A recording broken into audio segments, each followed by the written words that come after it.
versus Okay. like it's hard to get it wrong. Now there are certain matchups. Asian food, no way. Cholula would be terrible on Asian food. Really? That's when you get the sriracha. So here's the tier list. Okay. You got your number 1 is Cholula. Your number 2 is sriracha because sriracha can cover a lot of the same matchups as Cholula. Maybe not efficiently, but as efficiently, but still pretty well. Yeah. 3 we got Tapatio. Right. Okay. Yeah, Tapatio's got a punchier flavor. Exactly. Than Cholula. I like these picks because like sriracha, a very popular meme pick as well. Yeah. Let's not forget about the memes. Yeah, we have to factor memes into the tier list equation. Exactly. Tabasco is a really interesting one. Tabasco used to dominate the meta, but now it's changing. People are exploring. Because people are aware of the diversity of the character tier list. Exactly. And Tabasco is an excellent matchup for soups because you mix it in and it's like a good level of spiciness. It's got that like classic flavor, a little bit vinegary, but not bad. Right. Very good on soups, pretty decent on eggs, but you know, Cholula also very good on eggs. Tapatio very good on eggs. Sriracha good on eggs. Eggs really need. It's just bottom tier in terms of getting dominated by foods. But in terms of tastiness, also a very good pick. I don't even know what I'm talking about anymore. All right, so I guess we're now on to our second winter semis match, Nero versus Jesus. All right, so we're getting, you know, I like the colors. I like how, like, right when we get into the game, we just kind of, like, freeze up. Yeah, it's like, oh, no. Yeah, we actually have to, like, analyze things. Yeah, we can talk about jokes about, you know, hot sauce and whatnot forever, but... For a second I thought Bayonetta was in free fall, so I got really excited. I like this aesthetic that they have both going on. You know, the white and red aesthetic. Yeah, at the beginning. Oh, you weren't there for the color coordination. When Data was here, there was a color coordinated purple match between... I think it was Rob and some, whatever. Rob and Samus. Rob and Samus. Yeah, or something like that. Now we're on red and white kick. Very suiting because we just talked about hot sauce. Yes, and these are very spicy. Yes, exactly. Characters. I mean, Mario literally has a fireball. Yeah, and I mean, you know, he likes that Italian sausage. Am I right? No comment. Anyway, let's go back. Hey, man. You know, I like pepperonis. Who doesn't like salami, man? Okay. Good point. 10 out of 10. Thanks, Dan. Yeah. What is he going to do? Oh, almost gets the grab.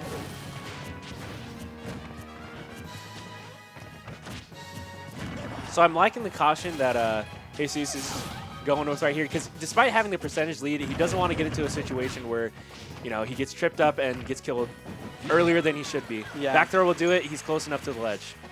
Yeah, and with characters that have a lot of safe options, players often overcommit too much. Right. Because they're used to being able to get out of things. And in a situation like this. Exactly. When you're playing a top-tier character, you tend to... I feel like some players, especially at the lower level, tend to like over-rely on their good options too much, thinking that they're safe. For example, like Cloud players, they might just, you know, mindlessly down air towards onto shields thinking that it's safe, thinking that they can auto-cancel it into like a grab or something, but then they'll get punished. Yeah. So you got to be careful when you're playing like top tiers to not just, you got to consider the overall game, not just the character that you're using at times. Yeah. So, but this is definitely an awareness you see from both of these higher level players. Yeah. Actually, in terms of, I don't know if this is true. This is just a theory I've always had. I think when you start a game like this, maining a low tier and then switching to a high tier is very good. Right. Because you're already playing a game in a very safe way, and then suddenly you have access to all these options later on. I mean, you're laying down the groundwork with like a lower tier character, and then expanding on that with a higher tier character that objectively has more options and tools to use.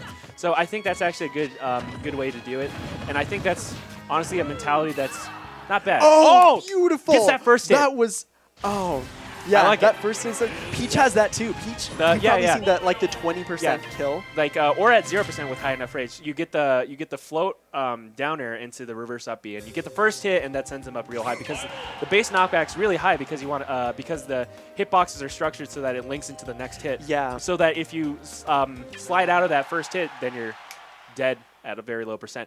Nice up B from Jesus right there. Great, very great stuff. We're going to Lilac Cruz for game 2 right here. Obviously, he's probably going to utilize the tilt for his bullet arts, as he's doing right now.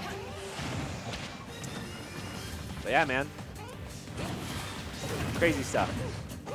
Yeah, do you know how Mario fares on this stage? I'd imagine pretty well because, I mean, platform stages in general. So in general, Mario does well on a lot of stages. I mean, even on Final Destination, despite not having like those platforms to assist in his combos, like he still has a good enough. Oh my goodness! Oh wow! Sick. Nice execution right there by Nero to get that stock. But I want to see another one of those. That was cool. Yeah, see, like the second we see those Bayonetta combos that we don't see as much due to the nerfs, Yeah. you know, it gets hype, right? But still, good stuff from Nero right there. I mean, it's a lot harder to get those combos as before. You just kind of like, well, it's more so you have to like know how your opponent's DIing or smash DIing. But Nero not letting Jesus land. Yeah, very, very good with those up tilts. That up tilt, up air was really good. I've noticed that a lot of beginner Bayonettas don't take advantage of her tilts. Right.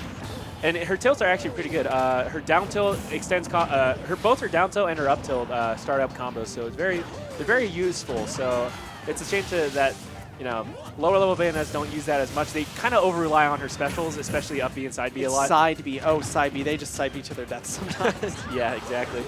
But so the thing about Mario in this matchup is, so as we're seeing right here, Mario is a character that destroys you if he gets in, right? Yeah. But the question is he has to get in, right? Yeah. So when you're playing against Mario, a lot of common strategies against Mario is to just kind of like wall him out so that he doesn't get into the point where he just like demolishes his view, his bread and butter combos. So that's kind of what we're seeing right now from Nero right here. He's playing a little bit safe. He's spacing away from Jesus so he doesn't get in. Throwing out back airs. The back air. Yeah. Yeah. Perfectly spaced. Nice. Yeah, that beginning stuff, probably, I mean, coming back, not just coming back from falling behind that much. Right. Against Bayonetta, where you already have to play really cautious, Yeah. very difficult. You can't go ham on Bayonetta. It is a very bad idea. It's kind of hard because you don't want to get to the point where you have, we're trying to do a free-flowing like string that's not guaranteed, only to get witch time. So yeah, you have to be a little bit cautious. Now we're going to Battlefield here, so I guess Nero didn't ban Dreamland Battlefield. I'm assuming, I mean, Battlefield's not too much of a bad stage for Bayonetta. Bayonetta is pretty much good on pretty much all stages. So, but Mario in particular, he's pretty good on tri-platform stages like this one. Yeah. Oh, that was the right idea from Nero, just spacing slightly off. That thing at the beginning where he punished the side B with up smash, I've never seen that. I like that wait where he goes onto the other platform and saw the witch time and punished it with an up smash. Nero almost getting off the top with his Bayo combos, but and that's the witch time. There we go. See ya. All right. It always sucks when you're like, I don't necessarily think it sucks, but like as the person receiving the witch time, when you get like when you're in that situation where you're okay, just and he up immediate smashes payback. Yeah, up smashes him back. I can see the anger in Mario's eyes, just like no. Yeah, you up smash me, I up smash you. Mine's faster. But yeah. So the thing about like Bayonetta's witch time is like you get witch time and you get up smash, and then you're like waiting there for like an extra like few more seconds. Yeah. And like you know you're gonna die, so you're just kind of like sitting there and just like, okay, I guess this is it. Check your phone really quick. Yeah, I mean, it must be very satisfying if you're a Bayo main. Yeah. Because it's stylish. It is, and every time it happens on stream, everyone's like, oh, witch time, and you get to be the star of the show for a second. Yeah. See that? I don't get to be the star of the show often, which is why I went Duckman today. Like, yeah, I'll lose, but I'll lose in style. At least you have the fun, right? That's the most important part. Yeah, people just need to have, okay, what's the punish? What's the punish? What's the punish? All right. Okay, I like that it. was a smart idea. I like the idea. I like it. I like it. I like it. I like it. Insane. That was good. That was so good. He knew exactly what to link in there. Exactly. So a lesser Bayonetta would have gone for a Dude,